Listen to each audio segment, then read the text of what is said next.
Hi, I'm Mitch Gallagher. Welcome to the Sweetwater Minute.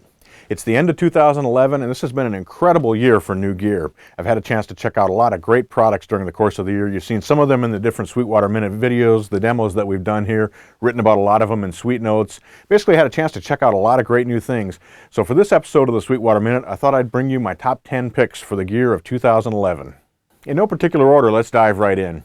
Avid's Pro Tools 10 certainly deserves a mention. This is very powerful new software, a lot of new features, and it was accompanied by new hardware as well. There's new DSP cards, the HDX cards, which are very powerful, and they really advanced the whole concept of the DSP-powered DAW platform quite a bit. And I think we're going to see a lot of development there in the next year as the new plug-in format develops, as things evolve with that. But in the meantime, Pro Tools 10, very powerful. I'm really enjoying working with that one myself. Also on the DAW front, PreSonus Studio One version 2. I've really been enjoying working with the new version of Studio One. Studio One's a very fast platform. I find it very creative when I'm working with music, when I'm wanting to write songs, when I'm wanting to get things done. The new version has some very powerful tools. It integrates Melodyne, has a lot of nice features that really, again, let you get right down to making music and do it very quickly and very efficiently. I was very excited to get my hands on Reason 6 from Propellerheads this year. Now, I've been using Reason for many years, going back to version 1, and as a music creation tool, it's hard to beat. Synthesizers are built in, all the processing, everything you need to basically create music is right there, except for audio recording.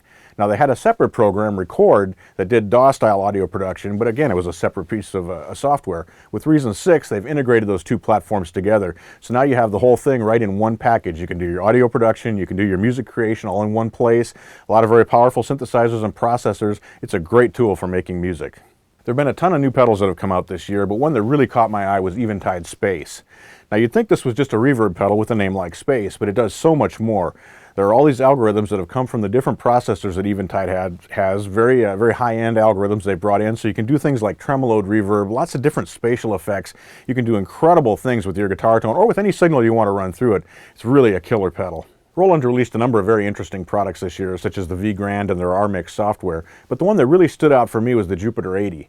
Now, this keyboard can do the analog style sounds that we all know and love. It also does digital style sounds, and it'll do modeled acoustic type sounds as well, so it covers a lot of bases, but it's really aimed at a player. It's not a workstation. It's more aimed at someone who's going to get out and play on stage, play it live in a studio, or sequence it in a studio. A lot of great sounds there. It's a very useful keyboard.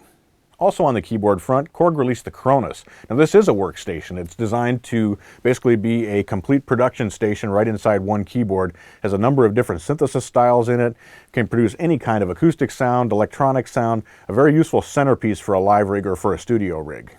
In guitars, my friend Abraham Wector released a new solid body series of guitars, and these are really incredible instruments.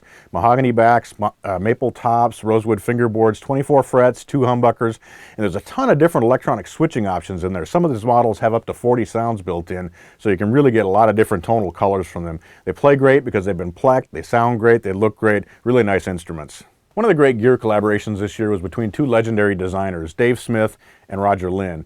Now, they came together and created Tempest, which is an analog drum machine. It has all that great big fat bottom end, all those great analog sounds that we know and love. It'll also do some synthesizer kind of sounds. So if you're looking for a drum machine that can do retro sounds, or if you want to do things that are even more modern sounding, the Tempest can cover all of that for you.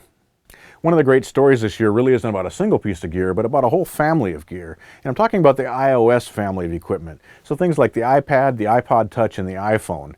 Now, with those pieces of gear combined with software applications, you can do just about anything for creating music.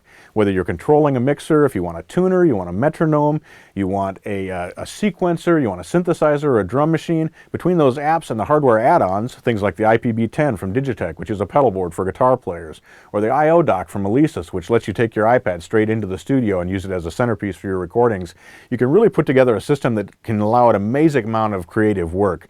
The iOS family really exploded this year, and I expect the next year is going to be even bigger. Finally, something that's near and dear to our hearts here at Sweetwater is our new line of creation stations. We redesigned the creation stations from the ground up. They're even more powerful, they're faster, they'll do even more in the studio, more capability. Whether you want a compact unit to take on the road or on location, or you want a larger, more powerful computer as a centerpiece for your studio, the creation stations can cover that for you. Now, another cool thing this year is that we came out with a portable solution for Windows computing, and we're using Apple hardware to do this. We have the Apple MacBook Pro and the Apple MacBook Air. When you purchase that from us, it comes loaded with Windows 7, and it's ready right out of the box to run your Windows applications. Sonar, Wavelab, whatever you want to use will run just as if you're running on any other Windows computer, but it's portable. You can take it on the road, use it in the studio, wherever you're at, you can be making music. So that's a look at 10 products that I found to be very interesting from 2011. Now I'm sure you have your own list of what you thought were the best products from the year. I hope you'll post it here and let us know what you think. I'm Mitch Gallagher. Thanks for joining me for the Sweetwater Minute.